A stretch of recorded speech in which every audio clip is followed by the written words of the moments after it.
ನಮಸ್ಕಾರ ಎಲ್ಲರಿಗೂ. ನಾನಿವತ್ತು ಹುಬ್ಬಳ್ಳಿ ಅವಲಕ್ಕಿ ಮಾಡ್ತಾಯಿದ್ದೀನಿ. ಒಂದು ಬಾಣಲಿಗೆ ಕೊಬ್ಬರಿ ಎಣ್ಣೆ ಹಾಕಿ ಶೇಂಗಾ ಫ್ರೈ ಮಾಡ್ಕೊಳ್ಳಿ. ಅದಕ್ಕೆ ಕೊತ್ತಂಬರಿ ಸೊಪ್ಪು ಹಾಕಿ ಈಗ ಹಾಕೋದ್ರಿಂದ ಕಲರ್ ಚೆನ್ನಾಗಿರುತ್ತೆ. ನಂತರ ಸಾಸಿವೆ, ಜೀರಿಗೆ, ಹಿಂಗು, ಬೆಳ್ಳುಳ್ಳಿ ಮತ್ತು ಈರುಳ್ಳಿ, ಅರಿಶಿನ ಪುಡಿ, ಉಪ್ಪು ಹಾಕಿ ಬಾಡಿಸಿ ನಂತರ ಅವಲಕ್ಕಿನ ಸ್ವಲ್ಪ ತೋಯಿಸಿ ಇದಕ್ಕೆ ಮಿಕ್ಸ್ ಮಾಡಿ ಲೆಮನ್ ಹಿಂಡಿ ಕರಿದ ಶೇಂಗಾ ಮತ್ತು ಕೊತ್ತಂಬರಿ ಹಾಕಿ ಗುಡ್ ಮಿಕ್ಸ್ ಕೊಟ್ಟು ಬಿಸಿಯಾದ ರುಚಿಯಾದ ಅವಲಕ್ಕಿ ತಿನ್ನೋಕ್ಕೆ ರೆಡಿ.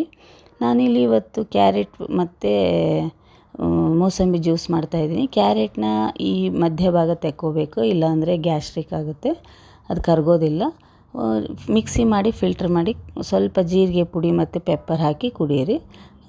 ನಾನಿಲ್ಲಿ ಕಿಚನ್ ಟಿಪ್ಸ್ ಹೇಳ್ತಾಯಿದ್ದೀನಿ. ಕಟ್ಟಿಂಗ್ ಬೋರ್ಡ್ ಸ್ಮೆಲ್ ಮತ್ತು ಬ್ಲ್ಯಾಕ್ ಆಗಿರುತ್ತಲ್ಲ, ಅದಕ್ಕೆ ಈನೋ ಮತ್ತು ಉಪ್ಪು ಲೆಮನ್ ಸ್ಕ್ರಬ್ ಮಾಡಿ ಬಿಸಿಲಿಗೆ ಒಣಗಿಸಿ ತೊಳೆದು ನಂತರ ಎಲ್ಲ ವೇಸ್ಟ್ ಕಿಚನ್ದು ನೀರು ಹಾಕಿ ರಾತ್ರಿ ನೆನೆ ಇಟ್ಟು ಫಿಲ್ಟರ್ ಮಾಡಿ ಗಿಡಗಳಿಗೆ ಹಾಕಿ ಚೆನ್ನಾಗಿ ಬೆಳೆಯುತ್ತೆ. Thank you all.